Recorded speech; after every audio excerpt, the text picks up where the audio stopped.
Bonjour à tous et bienvenue dans ce podcast Double the Fall, podcast d'analyse tactique pour le jeu Shatterpoint, Star Wars Shatterpoint d'Atomic Mass Games. Je suis avec mon ami Sultan. Dis bonjour. Salut. Sultan. Je dis bonjour. Bonjour Kevin. Et alors notre but ça va être de vous présenter dans un format pas trop long parce que les podcasts de 2 heures c'est chiant.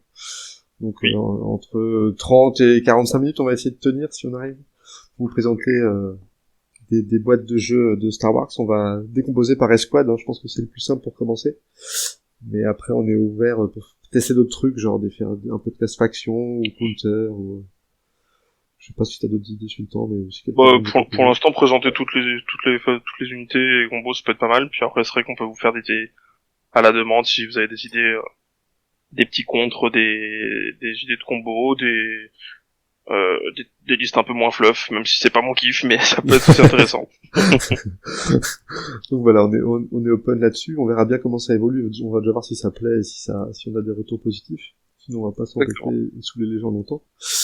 Et on va même pas du tout vous lire les cartes parce qu'on part du postulat que vous savez lire, voire même que vous avez les cartes. C'est pas forcément un podcast 100% pour les débutants, je pense. C'est plutôt pour les gens qui ont déjà un tout petit peu joué et qui connaissent un tout petit peu les règles. Même si, Ouais, qui ont envie de s'investir un peu plus, quoi. Voilà, exactement. Et on va commencer par le roi, le seigneur, Anakin Skywalker, l'élu. Ouais, le GOAT. Exactement. Parce que bon, c'est quand même grâce ou à cause de lui qu'on on a tous les Star Wars. Ouais. Donc rapidement, il a 4 points de force, ce qui est dans la partie haute des points de force qu'on a pour l'instant, puisque c'est 3 ou 4 jusqu'à aujourd'hui. Au niveau des points d'escouade, on est dans ce qu'on va appeler le ventre mou, puisqu'il est à 7, donc il y a pire. Coucou Mace Windu de ce côté. Mais il y a, il y a mieux, la plupart des personnages pour l'instant sont à 8. Et il a quelques capas sur sa carte, quelques capas actives. Donc la capa active, la première, ça va être Force Jump, donc pour un point de force, on saute. Une capa réactive très puissante qui est I'm going to end this, qui pour 2 forces, ça va permettre de retaper sur le même ennemi, sur le même ennemi. Il va avoir une deuxième capa réactive Deflect qui, tant qu'il est pas estropié, est gratuite. Après, ça se corse, mais qui fait que quand on lui tire dessus, à partir du moment où il y a au moins un loupé, l'attaquant prend 2 points de vie. Et sa capa signature qui va être This is where the fun begins, qui permet quand il blesse, un primaire ou un secondaire de faire bouger le pion de lutte en plus du pion de rajouter un pion d'impulsion vers soi, et si c'était un primaire, toutes les unités galactiques peuvent soigner une fois. Ouais, c'est un bon profil, hein, je trouve, Anakin. C'est vrai qu'il il est un peu particulier parce qu'il est dans le 7 points d'escouade, donc c'est un peu chiant. En termes de construction de liste, c'est très... Ça limite. Par contre, voilà, c'est un très bon perso pour aller, pour tabasser, en fait. On verra ces deux masteries, mais ces deux stances. Mais, pour le coup, très bon perso qui fait le job quand on a besoin d'aller taper. Et, mine de rien, il est un peu chiant aussi à tirer dessus parce que, le deflex, ça reste assez relou. Tant qu'il est pas blessé, ouais. Ouais, une fois qu'il est blessé, on peut commencer à tirer dessus parce qu'on va pas claquer un point de force pour ça, je pense. On pourra, mais ça viendra plus situationnel, on va dire. Là où normalement, on va commencer à lui tirer dessus, ça va être un peu plus chiant, quoi. Et on a oublié de préciser qu'il a quand même 11 points de vie, mine de rien. Tout à fait. Et 3 de durabilité, donc, comme tous les primaires, généralement. Sauf Maul. Sauf Maul, mais bon, Maul, c'est normal. Mais c'est un bon perso, en termes de points de vie et de tabassage.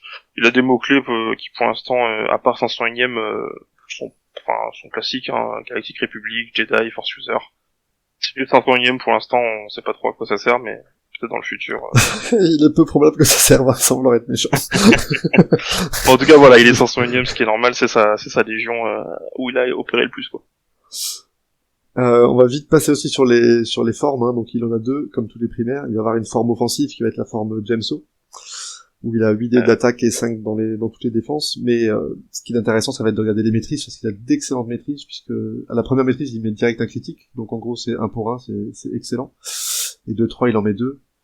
À 4+, bon, c'est plus rare, mais il peut commencer à en mettre 3. Et en défensive, on voit que dès la première maîtrise, il va transformer un critique en touche. Il va rajouter 1 puis 2 blocs quand on sera à 3+ maîtrise. Et ce qu'on note, c'est que très vite, il fait beaucoup de dommages, puisque en 2 cases, il fait directement 5 points de vie, ce qui veut dire, enfin 5 points de résistance, ce qui fait qu'avec sa capa de taper 2 fois, il sèche en une seule activation une bonne partie des primaires du jeu pour l'instant, et toutes les secondaires et tous les soutiens, si je dis pas de bêtises. Tout le monde, Il y a peut-être il fait une pas de distinction de protection, mais voilà. Non, il fait pas de distinction. Et il continue, je veux dire, 3 touches, il va coller un saignement et 2 points de vie. Ouais. Et après, il aura un peu plus d'utilité, parce que là, c'est quand même très très bourrin, puisqu'après, il va pouvoir jumper et faire des pushs et se repositionner. Mais ça, c'est vraiment l'arbre, je tape, quoi. C'est fait pour, hein. De toute façon, à partir du moment où on a 8 dés d'attaque, une petite concentration monte à 9, et là, on peut vraiment commencer à assurer le coup. C'est ça. Moi, ce que j'aime bien, c'est que c'est surtout, en fait, le 3e, qui met un saignement et 2 dégâts. Parce que si on recogne, qu'on n'arrive pas, entre guillemets, à passer le cap, et qu'on retombe sur ce 3e-là, bah, justement, on va refaire 3 dégâts à la place de 2. Et là, on commence après, vraiment si à t'as monter déjà sur fait 7 dégâts d'avant, tu vois, t'es pas forcément obligé d'arriver jusqu'au 3e pour sécher. Ouais, mais bon, voilà. Moi, j'aime bien assurer le coup, tu vois. Finir bien ce qu'il faut finir. Là, mais ouais, mais c'est un très bon cogneur sur cet arbre-là. Après, c'est vrai c'est un peu entre guillemets le défaut de cette forme, c'est que il fait que taper. Il a pas d'utilitaire avant le 4e, enfin, avant le 5e. Non, même pas le 5e, il a un push au 5e. Ça, ouais. Mais on lui demande pas de faire ça avec cette forme-là, donc, bon, après, il a un jump possible au 4e, donc il y a quand même quelques blagues à faire, mais ça reste très très linéaire, quoi. Ouais, c'est très, je te tape dessus, puis c'est tout. Et après, cette deuxième forme qui va être un peu plus, je vais appeler ça utilitaire, je dirais, ça va être la forme chienne, parce que il se défend mieux, puisque, alors les maîtrises se ressemblent un peu, puisqu'on va avoir à peu près le même schéma, il y aura juste 4+, où on va avoir un bloc de plus. Mais surtout que c'est dès la deuxième maîtrise, pardon, il va faire 2 blocs, alors que sur l'autre forme, c'était, il fallait 3 maîtrises pour faire 2 blocs. Il va taper un peu moins fort, les maîtrises, ça va être des touches avant la 4e, mais bon, les touches, on prend toujours, c'est pas dégueulasse. Et là, on voit surtout que son arbre, bah, il y a beaucoup de push, puisqu'il va nous faire direct 3 push en passant par en bas. Et ça, c'est assez énorme. Et un jump au 4e et un disarm au 5e. Donc ça, c'est pour ça que c'est une forme, pour moi, utilitaire, parce qu'elle va nous permettre de débloquer des situations que débloquerait pas forcément Jameso. Il va même pouvoir se soigner un peu en montant, donc soigner lui ou ses copains, bien sûr. Et il encaisse mieux puisqu'il est acidé, mais il tape un 1 à peine moins fort, enfin, un peu à peine moins bien, parce qu'il a quand même 7D. Ouais, mais en fait, voilà, cette forme-là, elle est pas mal, parce que, mine de rien, le 7D d'attaque, c'est pas non plus mauvais. Certes, on perd un seul dé d'attaque, mais on gagne en résistance de défense. Et ce que j'aime bien avec cet arbre-là, c'est qu'il est très polyvalent. On peut soit pousser 2 fois, enfin 3 fois un adversaire, comme tel un Magna-Garde, en fait, et quand même que les 5 dégâts en tout, donc c'est pas mauvais. Donc c'est bien pour récupérer un point, pour pousser des figurines des unités avec multifigurines. Ou effectivement, comme tu dis, si on monte à 4 en tout là-haut, on peut quand même soigner 3. Soigner 3, c'est pas mal. 3, c'est beaucoup, ouais. Et t'as surtout un push, un reposition au milieu et un push. C'est ça. Et tu vois, même en bas, tu fais quand même 8 dommages, ce qui est pas dégueulasse, parce que la plupart des secondaires et des soutiens, bah, tu les sèches. C'est ça. Donc, globalement, dans mon analyse d'Anakin, c'est une figurine qui est extrêmement forte, hein. Il y a pas à discuter là-dessus. Ce qu'il fait, c'est le meilleur pour le faire pour l'instant. Il y a aucune figurine qui peut taper aussi fort qu'Anakin. Parce qu'il peut taper 2 fois, hein. C'est pas forcément lui qui a le plus de dommages directs. Il y a Grievous qu'on a plus que lui, par exemple. Ouais. Mais vu qu'il retape une deuxième fois, bah, comme on disait, même si tu fais 2 touches à chaque fois, ce qui va assez vite avec les critiques, les maîtrises en critique, bah, tu vas quand même sécher 80% des persos, 90% des persos du jeu, quoi. C'est ça. Puis si vous êtes vraiment dans l'abus, et que vous voulez vraiment overkill, vous pouvez prendre les commandos clones qui ont le tir coordonné qui rajoute un dégât avant de taper. Ou l'assassin qui rajoute un saignement. Hein. C'est ça. Mine de rien, on peut commencer à faire des jolis trucs, même en forme chienne, en étant défensif, ça peut être sympa. Mais oui, il y en a qui est très bon perso pour faire ce qu'il a à faire, c'est-à-dire taper, comme un bourrin. Et mine de rien, on n'en parle pas souvent, mais parce que c'est pas ce qu'on voit en premier quand on voit sa carte, mais sa signature est très forte. Oui, clairement. Alors elle est très forte, heureusement elle est très forte parce que c'est primaire et secondaire, donc ça force aussi un petit peu vers où on va envoyer Anakin, mais d'un côté c'est son job à lui. Et effectivement, si c'est un primaire, c'est encore plus gadget c'est encore plus bingo plutôt, parce qu'on va en plus soigner tout le monde de 1. Et ça peut être vraiment pas mal. Ça peut être très clutch à des moments importants. Pousser la lutte de 1 et une impulsion, c'est clairement. C'est vraiment... Mais justement, tu vois, moi je l'ai pas mal joué, c'est pas celui que j'ai le plus joué parce que je le trouve très primaire, mais je trouve que c'est un très très bon perso pour commencer. parce que il a quand même beaucoup de règles très sympas. Il y a aucune règle où tu dis bah ça je m'en servirai jamais. Tu vois, tout est utile. C'est le meilleur pour faire ce qu'il veut faire, hein, comme on le disait avant.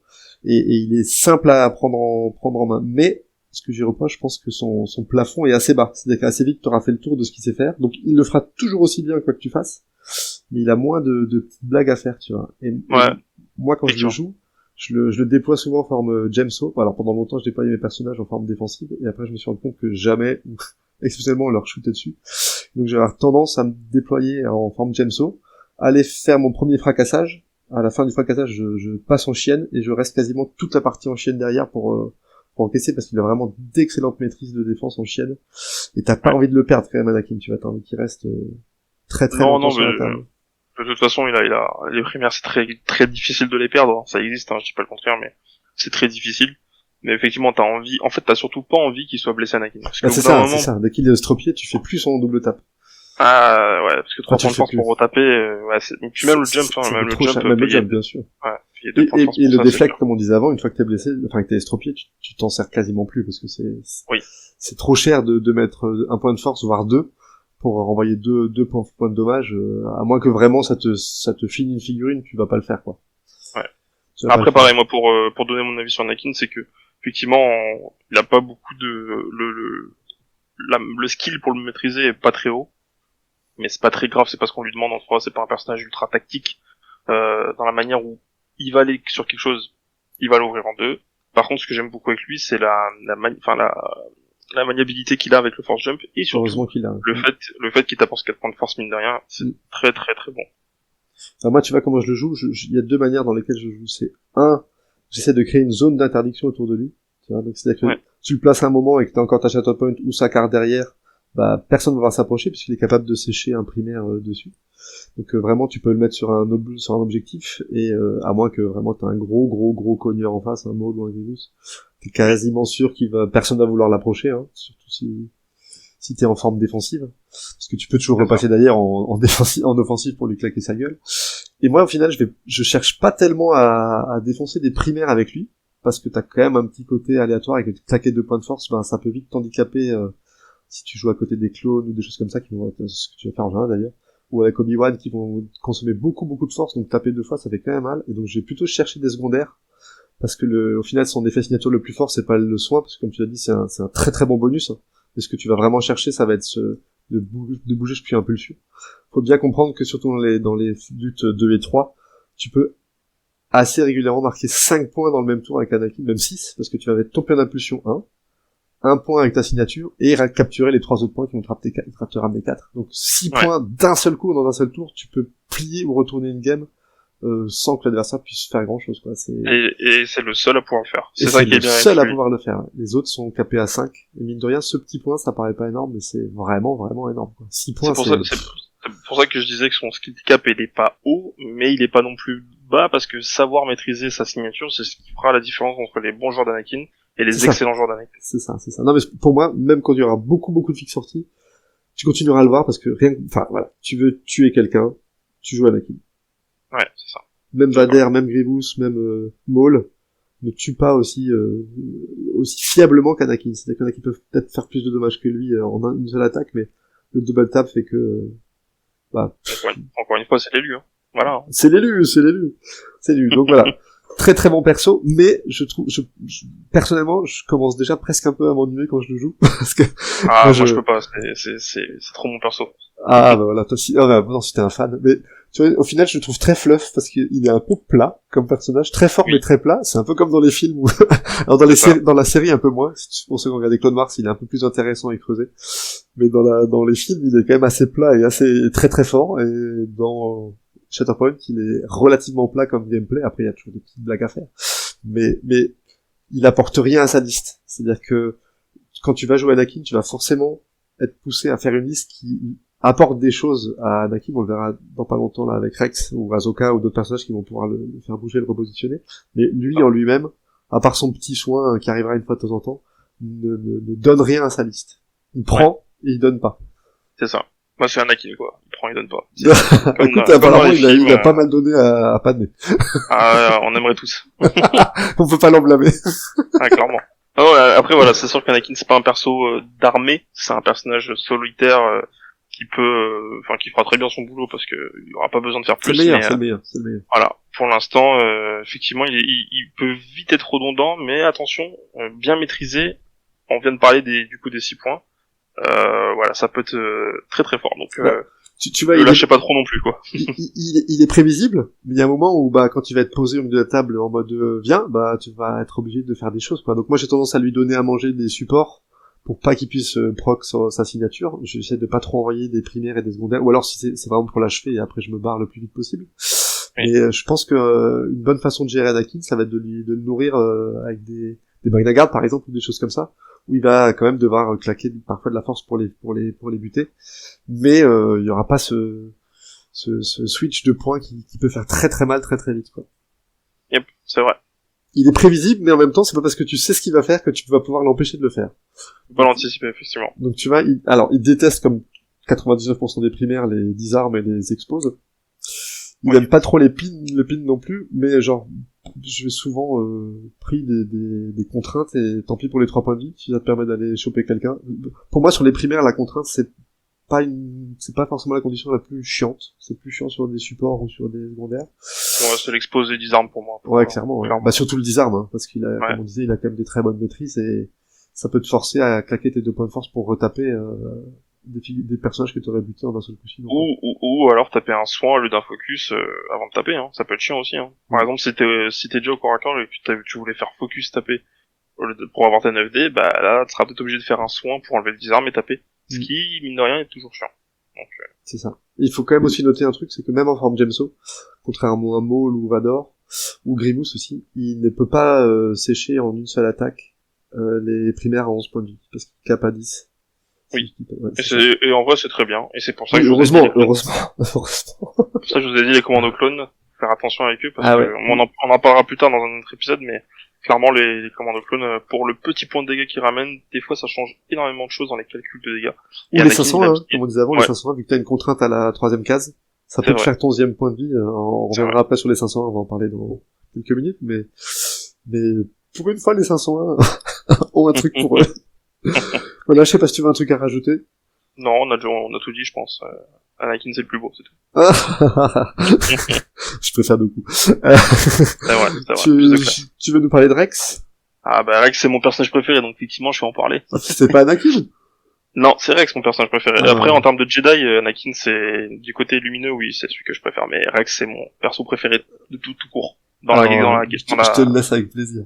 Allez, c'est un secondaire à quel point, du coup? Donc, tout ce qui est plus classique pour l'instant, il y a d'autres variantes plus tard, mais là, on est sur Rex qui est à 4. Rex, très bon profil parce il est blindé de règles et vous allez voir, toutes ces règles sont bonnes. Il y en a même qui sont souvent pas jouées, entre guillemets, ou alors pas mises en place, oubliées ou que ce soit, mais qui sont très bonnes. La première, déjà, c'est sur l'activation, il va avoir alors j'appelle ça un actif, moi, je sais pas comment ça se passe dans le jeu. Ouais, c'est un commandement, je crois qu'ils appellent ça les un commandement, voilà. Comme ça. Donc, qui s'appelle ce qui s'appelle Get a Movement Soldier, et qui fait qu'au début de son activation, il choisit une unité sur la Galactic Republic sur la table ou lui-même, et l'unité peut faire un petit dash et gagner un token à couvert. C'est très fort. Ça permet de repositionner, ça permet d'avancer des unités, Anakin, mais n'importe qui. Ouais, tout le monde, tout ce qui est Galactic Republic, ils adorent ça. Surtout que le petit couvert en plus, mine de rien, ça fait des blagues, parce que on sait qu'on perd le couvert seulement à l'activation et si on est engagé, sauf si on joue Obi-Wan bien sûr, mais c'est pas le cas.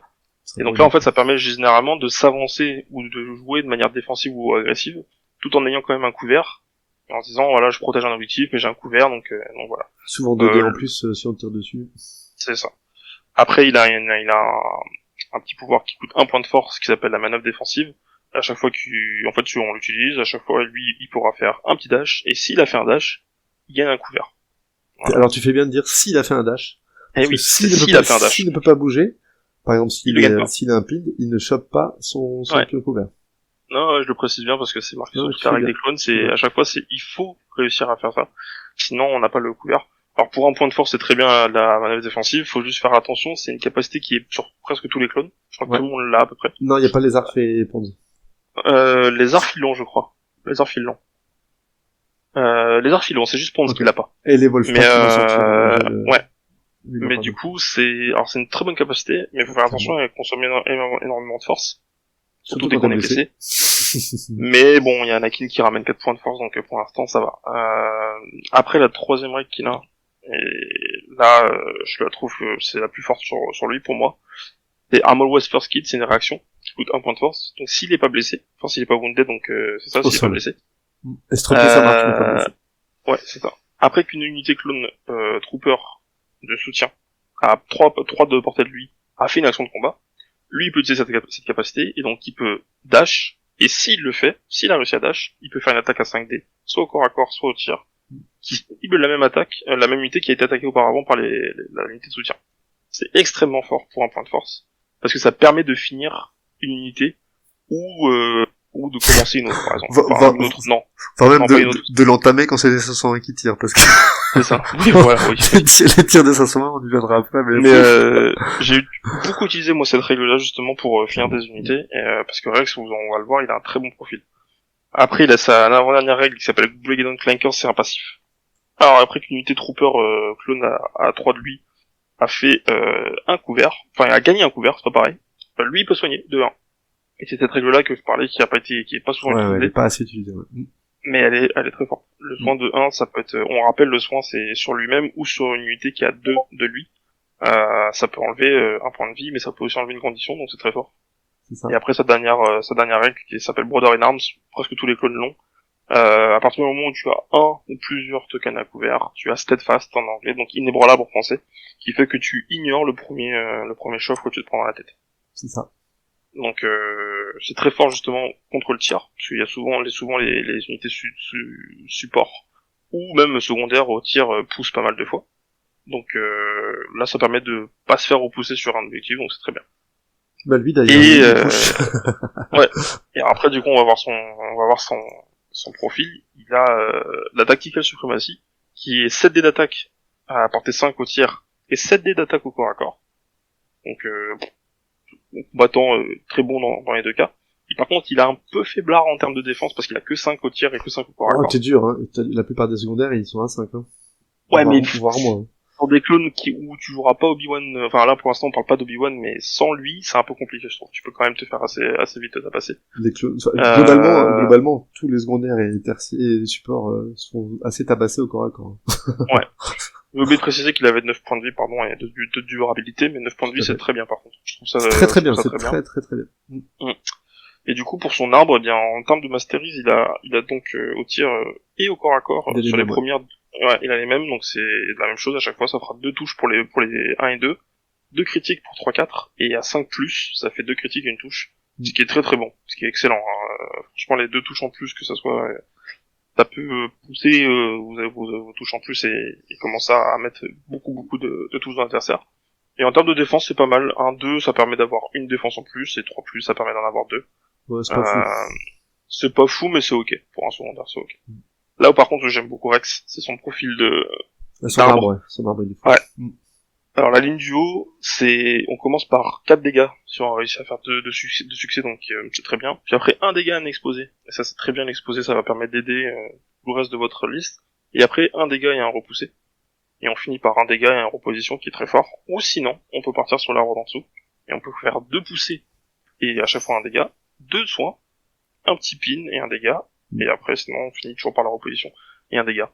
Donc ce que j'aime bien avec Rex, c'est qu'il a un profil très polyvalent. Il peut soit commencer à foutre énormément de dégâts, en vous collant 4-5 dégâts plus un exposé dès l'arbre premier, ou s'il a pas besoin, il a juste besoin de récupérer un objectif, etc., bah il a juste à vous pousser 2 fois, vous faire 2 dégâts, puis derrière il a le luxe de soigner 2 fois, donc franchement, très très bon perso, polyvalent, qui en plus de ça a des très bonnes capacités, je trouve. Alors moi tu vois, personnellement, quand je vois dans un arbre de dégâts un push, enfin un chauve ou un repoussé, dans les 2 premières cases, déjà, je trouve, pour moi, il est déjà caractérisé fort. Mais quand c'est dans la première case cache, et dans la deuxième direct derrière, c'est très très fort. Parce que c'est-à-dire que même les gars qui ont steadfast, tu vas pouvoir les pousser fiablement, parce que 2 touches, tu les fais, hein. Il a quand même un bel arbre. Oui. Et ça, pour moi, enfin, pour moi, Centerpoint, c'est un jeu de position, de mouvement, de placement. C'est avant toute chose, avant de taper, avant de chercher, faut se placer bien et déplacer l'adversaire, et du coup, c'est très fort. Et enchaîner avec un pin derrière. Tu le pousses et après il peut pas revenir. C'est ça. Mais c'est pour ça qu'il y a certaines unités dans le jeu qu'on voit plus souvent que d'autres. Je pense à Rex et au Mania Guard parce que c'est des unités qui poussent énormément. Et comme tu dis, voilà, c'est un jeu de placement et effectivement de manière à bien se mettre. Donc un Rex, c'est une épine dans le pied d'une adversaire. Les personnages comme ça qu'on a porté à distance deux push, c'est les persos qui vont te faire gagner 2 points par tour potentiellement, parce que tu vas capturer un point et pousser un adversaire d'un autre point qui est à côté, sur lequel toi t'as déjà un copain, qui du coup va être seul sur le point et te permet de récupérer le point. Donc rien que pour ça, bah ça te fait un avantage absolument énorme par rapport à un personnage qui a pas de push ou pas de push à distance. Bon ça. Alors moi après le gros truc que j'aime avec Rex aussi, c'est que souvent nos secondaires, ça dépend des secondaires qu'on joue bien sûr, mais souvent nos secondaires on n'a pas envie de les exposer au corps à corps, parce que c'est souvent des tireurs ou et puis ils encaissent pas bien. Ça encaisse pas bien. Et Rex, il fait énormément de boulot là-dessus parce qu'il balance quand même 7 dés. Donc ça plus un tir coordonné de n'importe quelle unité de 501ème, 212ème machin, plus un petit concentré, commence à monter à 8 dés. Le 8 dés, on rappelle, c'est le profil d'Anakin juste avant. Alors c'est pas, certes, il colle pas 5 dégâts dès le début, mais il en colle 4. Il a pas les mêmes maîtrises. Mais il en colle 4, mine de rien. Et donc ça peut aider des fois de se dire, écoute, là ça sert à rien, j'ai resté au tir, je vais aller au corps à corps et on va balancer. Donc surtout que bon, il a steadfast, il a des trucs comme ça, donc franchement il est très polyvalent Rex. J'aime beaucoup le profil qu'ils ont fait sur Shatterpoint. Perso, je le trouve génial, je pense que c'est très dur de s'en passer en République Galactique. Pour l'instant, pour moi, c'est le meilleur secondaire en République Galactique. Et c'est un des tout meilleurs secondaires du jeu. Il n'y a pas trop de discussion là-dessus. Maintenant, le petit défaut que je lui trouve, c'est qu'il te pousse à jouer quand même assez paquet à cause de sa portée 3 sur plusieurs de ses capacités. C'est que s'il est au-delà de portée 3, il n'y a pas de clone dans la portée 3 de support, hein, parce que c'est que des supports pour l'instant. Quoique non, il y a le clone trooper, il y en a le soin, il marche aussi sur Cody par exemple. Mais si t'es pas portée 3, eh ben il a 2 cabans au moins sur sa carte. Ce qui est un peu dommage. Maintenant, ce qu'il a de très fort, c'est que la règle de commandement qui lui permet de bouger une figurine, c'est n'importe où sur la table.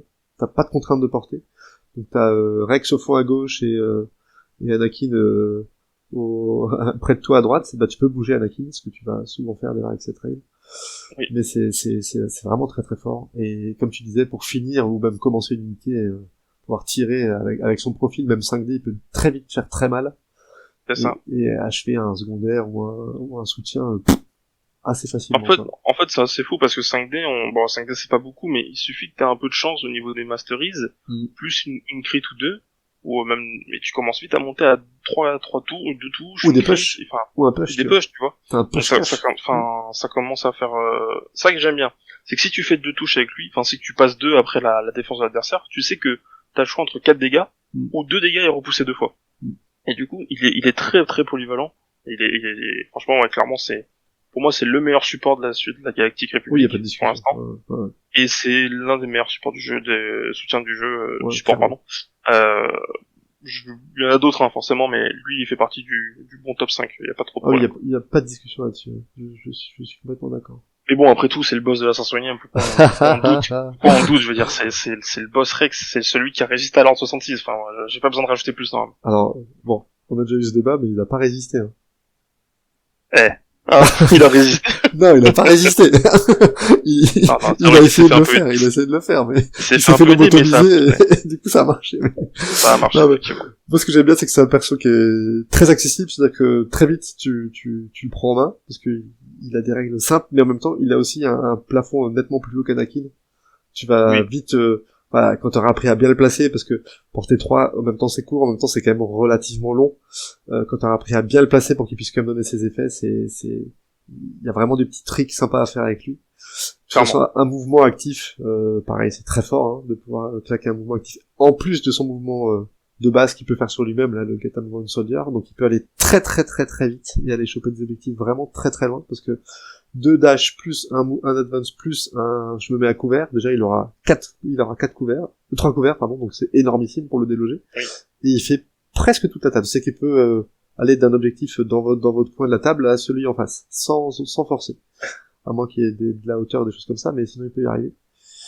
Et ça, c'est vraiment très fort. J'ai juste un doute. Son passif, là, de Breaking Tank Clankers, te dit qu'à chaque fois qu'une unité gagne un trooper à 3 de lui, gagne un couvert, lui il peut se soigner de 1. Donc la question c'est est-ce qu'il peut le faire plusieurs fois. Alors attention, par exemple, non, c'est pas lui, hein, c'est celui qui bouge qui soigne. Enfin, celui qui chope le token qui soigne, c'est pas Rex qui soigne. C'est que Non, c'est Rex. C'est one character in that unit. Donc c'est lui-même qui soigne. Bah non, justement, quand c'est toi, c'est 10 units. Ah, in that unit, ah oui, d'accord, ouais. oui, donc c'est l'unité qui soigne. C'est celui qui prend le token. Alors, ce qu'il y a de bien avec cette règle aussi, hein, parce que je vois beaucoup de gens qui l'oublient. Au final, elle est très importante. Alors, elle te permet pas d'enlever un pind ou une contrainte, parce que, enfin, si pind, tu peux d'ailleurs. Pind, tu peux, ouais, parce que t'as juste besoin de gagner ouais. Mais tu peux pas t'enlever la contrainte, parce que je pense que ça dépend. Si, en plus, tu peux t'enlever la contrainte. Si tu te le fais tomber avec un defensive maneuver, tu pourras pas te l'enlever, mais si par exemple c'est Rex, non. À partir du moment où tu bouges, tu vas te choper ta contrainte. Donc, tu peux pas faire sauter de contrainte avec ça, mais tu peux faire sauter toutes les autres conditions, ou t'enlever un point. Ce qui est déjà pas mal, en vrai. Ce qui est déjà énorme. Mais, donc, faut faire attention, justement, avec Get a Move on Shoulder, de pas le faire avec un personnage qui a une contrainte, parce qu'il se prendra 3 points de vie dans la gueule. Ouais. Ça, 3 points de vie, c'est quand même énorme dans le jeu. Sur un petit clone à 2 balles, ouais, ça fait mal, hein. Genre sur les commandos qui ont 6 points de vie, tu perds la moitié parce que t'as fait parce que Rex t'a bougé, ouais. T'es pas content? Ouais, ça pique là, clairement. Mais bon, voilà, je sais pas si tu veux autre chose à rajouter sur Rex, mais j'ai pas besoin, super personnage. Il sait déjà tout l'amour que j'ai pour lui. Les CD, c'est l'adopter, de toute façon. Je pense que les gens, ils font deux parties avec et diront, bon ben, c'est bon. Et ouais, il est très accessible, donc effectivement les gens vont envie de commencer à l'aimer, et puis de toute façon si vous l'avez déjà pris en main, vous voyez à quel point il est souvent efficace. Il est jamais inutile, voilà, c'est jamais inutile. Même s'il a plus 3, il a quand même des règles sympas, il a quand même un arbre de talent, de dommages qui est très important, le double push une fois plus. Personnellement, j'adore. Mais n'oubliez pas de le laisser à 3 de au moins un petit clone, et là vous aurez vraiment toute la quintessence de Rex et tout ce qu'il peut faire, quoi. Clairement. C'est pour ça que Get a Move on Shoulder est bien aussi, puisque ça permet génial de le rapprocher. Ça permet de rapprocher quand même des unités. Au début, on va s'en servir pour comment dire, souvent bouger des unités un peu grosses, genre Anakin, tout comme ça. Mais à la fin, on va oui, effectivement. Mais ce que je veux dire, c'est qu'au début, quand on sait pas très bien maîtriser le jeu et les porter, Get a Move on Shoulder peut vite nous rattraper nos erreurs, parce qu'on va se dire, ah ben là, je suis plus à 3, ah ben j'ai bougé, maintenant je suis à 3. C'est ça. Et ça peut être vraiment pas mal. C'est ça. Je propose qu'on passe au canard boiteux de la boîte. Oui, clone 501. Donc, c'est une unité de support clone qui vaut 3 points. Et on sent bien qu'il vaut que 3 points. Donc ils ont 2 règles en commun avec Rex, donc je vais pas dire trop dessus, c'est Defensive Maneuver qui permet d'avancer, et Brotherly Arms qui te donne un set fast à partir du moment où tu as un cœur. Ils ont 7 points de vie et 2 points de résistance, qui est dans la norme des supports, et ils ont une règle en plus, c'est le Coordinated Fire, qui est une règle réactive, donc attention, elle coûtera des points de force à partir du moment où t'es blessé, donc en gros, vous la jouerez plus, donc ils seront estropiés. C'est que quand un allié tire sur un adversaire et que cet adversaire est à portée 5 d'au moins un des clones, tu lui rajoutes une contrainte avant le jet de dés. Et c'est important de dire avant, parce que si, comme on le disait avant Rex ou Anakin, tu as une contrainte dans ton arbre, tu enlèveras un point de vie en plus. Ce qui est toujours petite précision, oui. Ça peut être une attaque au tir ou au corps à corps. Exactement, bien évidemment. Anakin, il fait que taper. Ouais, et c'est très fort. Et pour le coup, le Coordinated Fire, vous allez voir, c'est une règle qui va se retrouver à peu près tous les clones. Ouais. Et qui est très forte. En tout cas. Et qui est très forte. Qui est difficile à voir au début, mais qui est très forte une fois qu'on a bien capté comment la mettre en place. Et petite chose qui est importante à noter, c'est que quand ils sont blessés, donc quand ils sont au sol, ils peuvent encore faire des tirs coordonnés. C'est-à-dire que tant qu'ils se sont pas relevés et estropiés, ça sera toujours gratuit de le faire avec vos clones. Ça ne coûtera pas de force. C'est ça. Puissance 5, c'est quand même super bien comme portée pour... c'est excellent, c'est excellent. Et après, et c'est là que le bas vraiment fait très très mal, c'est là qu'on voit leurs 3 points, c'est leur arbre de combat. Donc ils ont des stats assez minables, même si au tir ils sont pas mal, hein, ils ont 7, mais on viendra, j'expliquerai pourquoi avant, après c'est pas génial. Corps à corps, c'est des quiches, hein, ils ont 5-4. Au tir ils ont que 5 en défense, il vaut mieux avoir un hunker, hein, sinon ça saute vite. Mais c'est surtout leur maîtrise. Alors la maîtrise de défense est comme celle de Rex, à peu de choses près. Donc elle est pas dégueulasse, mais elle est pas géniale. Mais surtout au corps à corps, quel que soit le nombre de maîtrises, on fait une touche en plus. Et au tir, de 1 à 3, on fait une touche en plus. Et seulement à 4+, on fera un critique. Donc c'est assez lamentable. Sur leur arbre lui-même, première touche, ça va être un pin, donc un mouvement cassé. Très souvent dans mes parties, je sais pas toi, quand je fais tirer mes clones, souvent j'ai qu'une touche. Ouais, Souvent, je fais une ou deux maximum. Voilà, J'arrive une pas. ou deux maximum. Donc souvent, alors le deuxième qui va tirer va mettre un point de vie puisqu'il va refaire un mouvement cassé. Mais bon, voilà. À partir du troisième, on va mettre une contrainte ou un push. Mais honnêtement, le 3, ça n'arrive vraiment pas souvent. Et je parle à peine des trucs suivants où il y aura soit un soin qui suit le push, soit une reposition et des dommages. Mais déjà au max, ils font 5 dommages. Et honnêtement, arrivé à la 5e case, je n'y suis jamais arrivé. Pourtant, j'étais quand même pas mal joué, pardon. Sauf masse critique, quoi. Mais bon, tu peux. Ouais, donc c'est même avec une concentration, tu montes à 8D, 5 critiques, c'est beaucoup, quoi. Donc voilà. Alors, c'est censé être un peu des mecs d'assaut, hein, la 501ème, pour ceux qui ont regardé Clone Wars et qui suivent un peu. C'est quand même des mecs qui rentrent dedans, c'est des mecs qui sont toujours devant, mais tu n'as absolument pas du tout envie de les envoyer devant. T'as envie de les garder en arrière pour choper des coordinated fire. Et c'est un peu dommage parce que les supports devaient les garder derrière, ben c'est-à-dire que tu vas pas avoir trop envie de donner des points, enfin tu vas pas pouvoir trop prendre des points, tu vas pas trop pouvoir contester, enfin voilà.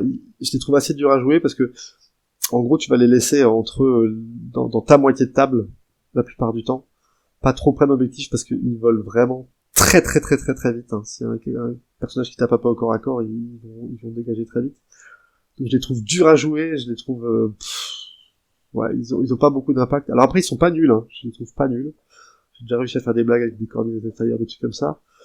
Ils sont toujours deux, donc ils peuvent toujours capturer des points, il y a qu'un seul mec dessus, mais vous allez pas le garder longtemps, le point. Ouais. Moi, j'avoue que je vais être un peu plus critique avec eux, c'est que je suis un peu déçu dans le côté où c'est un 501ème, c'est ceux qu'on voit le plus, c'est ceux qui sont qui ont les persos les plus charismatiques et emblématiques. Ils sont encore là avec Vador, hein. La 501ème, c'est la compagnie que dirige Vador, donc c'est quand même des mecs qui sont dans tout Star Wars, quoi. C'est ça. Mais le problème, c'est qu'en jeu, ils sont pas dingos, donc le pin sur le premier arbre, c'est très bien, hein. C'est bien, des ouais, conditions pin sur des primaires notamment, c'est très bien, hein, parce que ce qui est bien, c'est qu'au moins on va forcément passer au moins une touche, donc on va forcément faire au moins un pin. Forcément, t'es gentil. Ouais, enfin, encore forcément, c'est gentil. Mais effectivement, leur défaut, en fait, c'est que les unités avec multi-figurines comme ça, c'est très bien pour les objectifs, parce qu'on va vite commencer à ramener du nombre. Mais en fait, généralement, on va le garder un round, voire deux, si le tirage de cartes en face est pas bon. C'est ça. Mais c'est tout. Derrière, une fois qu'ils vont se faire blesser, parce que bon, cette PV, ça se fait très très vite. Très très vite. Ils vont plus servir à grand chose, malheureusement, donc, parce qu'on aura plus on va plus autant compter sur eux pour le tir. Et on va essayer, entre guillemets, en termes de tirage de cartes, de pas les réactiver rapidement une fois qu'ils sont blessés pour garder le coordinated fire gratuitement. Mais ça fait que ça reste quand même une unité morte sur un objectif qui ne sert plus à rien, entre guillemets.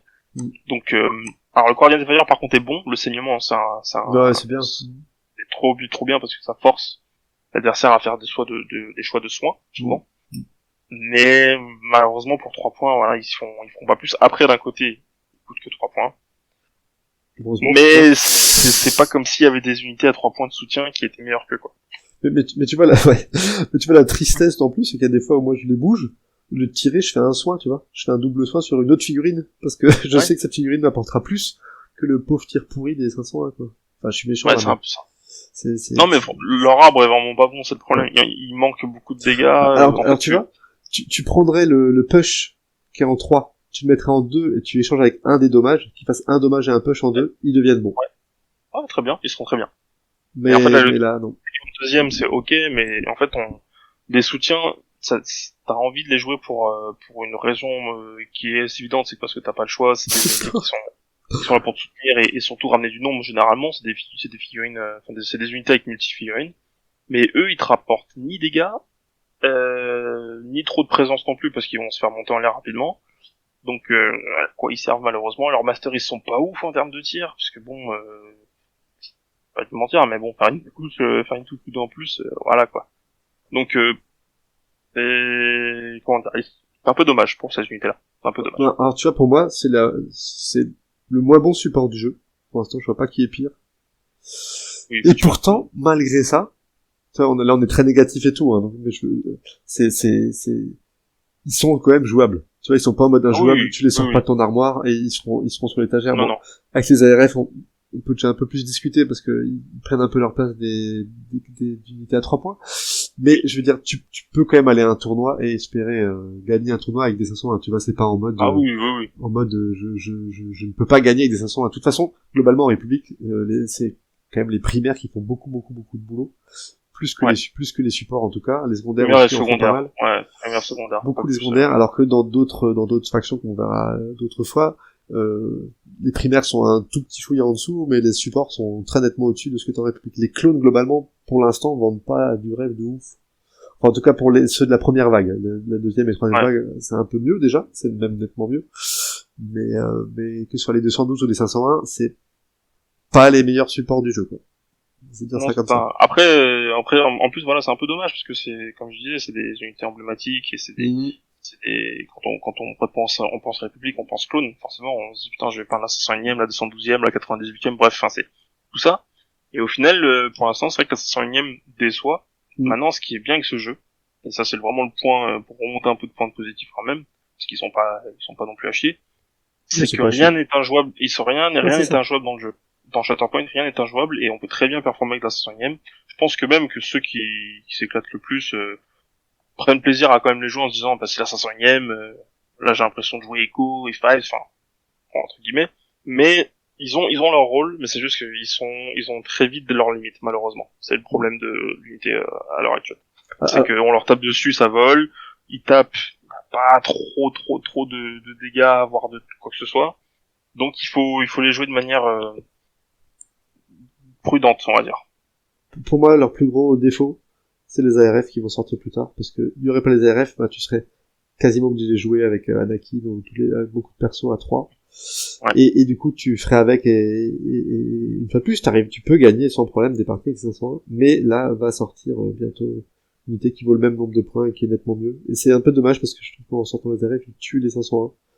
Ouais. Parce que même si, comme je disais, ils sont pas nuls, tu pars quand même avec une moins bonne unité que si tu prenais les ARF pour le même prix. Après, encore une fois, comme tu disais, c'est très juste. En République, pour l'instant, ceux qui font le plus le taf, c'est les primaires et les secondaires. Les soutiens sont là. Pour le coup, ils portent bien leur nom. Ils servent qu'à soutenir. Et même pas, parce que tu vois, ils bouffent de la force, hein, tous ces cons, là. Ils prennent beaucoup de force avec l'air défensif manœuvre. Bon, après, avec, il en rapporte 4, donc ça va, mais c'est vrai que pour l'instant, c'est les primaires et les secondaires qui font plus ce boulot. Et c'est logique pour moi, parce que les clones, dans l'univers, ça reste que une force armée. Oui, les clones. À chaque fois, ceux qui sauvent le jour, c'est les Jedi, donc, pour le coup, Trifluff, pas de problème. Donc voilà, je pense qu'on a un peu tout dit. Là, pour moi, c'est une très bonne boîte de départ, tu vois, je trouve que c'est une très bonne idée d'avoir mis ça comme starter, parce que c'est que des personnages emblématiques, Anakin, Rex, 501, voilà, je pense que tout est dit. Des personnages que t'as envie de jouer, que t'as envie de peindre, les filles sont belles. Alors, peindre des clones, c'est un peu relou rapidement, parce que c'est quand même du blanc. Mais tu peux un peu plus te lâcher avec les marquages, hein. Il y en a plein qui ont fait les marquages d'Ahsoka dans la saison 7, là, qui sont vraiment très très classe. Rex, tu peux te lâcher un peu plus avec son épaulette, il a 2-3 détails où tu peux te lâcher son pagne et tout. Anakin, la figue est juste dingo. La pose est très belle. Vraiment très très belle. Ouais. Et très détaillée, je veux dire, tu reconnais l'acteur, l'acteur et surtout le personnage de Clone Wars, quoi, hein. C'est vraiment très très bien fait. De toute façon, les figurines, pour l'instant, il n'y a pas de raté, hein. Je pense, hein. Non, il n'y a pas vraiment de raté. À part au montage pour les B1, mais bon, ça c'est autre chose. Oh, au Grievous, n'est-ce pas? C'est bon, je t'ai réparé. Donc voilà, enfin, c'est des figurines assez faciles à prendre en main, avec une puissance vraiment bonne, hein, à part un peu les 500 qui sont à la traîne, mais Anakin et Rex, c'est des filles que je pense qu'on va avoir pendant longtemps. Les joueurs République vont les sortir dans leurs 4 équipes en tournoi, tu vois, je pense qu'il y a tout à fait la place pour Anakin pendant encore très très longtemps. Oui, largement. Donc pour moi c'est une réussite. Voilà. Alors spoiler, je vais dire ça pour quasiment toutes les boîtes. Peut-être de près. J'en connais une que tu vas pas dire ça. C'est sûr. Il y en a une, c'est sûr. Mais, il y a encore. Mais je trouve que c'est vraiment une réussite et que c'est très très bien joué de mettre ça en starter. Ouais. Pour le coup, moi, c'est marrant, Anakin, étant donné que ça reste un de mes persos préférés en Jedi, c'est pas du tout lui que j'ai joué en tout début.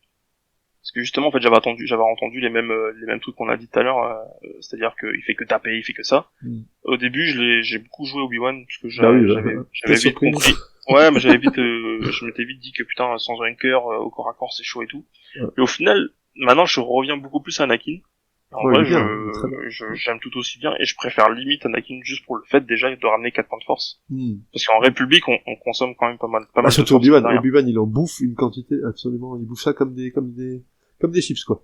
Ouais, mais surtout que moi je joue beaucoup Luminara, et elle consomme, mine de rien, pas mal. Bah ouais, et surtout, aussi, voilà, avec Anakin, ça fait un bon combo Luminara-Anakin, parce que elle peut le soigner, entier, et puis voilà, si l'adversaire a mis des ressources dessus, votre Anakin, il est intombable, quoi. Il est dur à tomber, ouais, c'est sûr. Rien n'est intombable dans ce jeu, mais il est vraiment dur à tomber. C'est ça. Faut y aller, quoi. Faut mettre de la ressource. Faut mettre de la ressource, effectivement. Et ben voilà, j'espère que ça vous a plu. Ouais, très très bonne boîte de départ, d'accord. J'espère que ça vous a plu. Puis si ça vous a plu, on en fera d'autres. Et puis si ça vous a pas plu, on en fera d'autres, mais vous écouterez pas. C'est un peu ça. Merci à toi, et puis la prochaine fois on sera peut-être à 3, on aura peut-être l'ami Galantil qui nous rejoindra, ou quelqu'un d'autre. Je pense qu'on pourra faire des petits feats de temps en temps, ça peut être sympa de faire de rajouter quelqu'un, ou d'enlever quelqu'un, genre Sultan. Et je me demande je me demande de qui on va parler, tiens, au prochain. Sympa. Écoute, je sais pas. Azoka ou Asajj? Ou Maul? Genre, je sais que tu préférerais Asajj, personnellement. Ah ouais, mais on garde le meilleur pour la fin. Je sais pas. On verra. Oui. Surprise. On verra bien. Surprise. On va faire un vote sinon. Allez, à bientôt et merci à tous. Tchou tchou.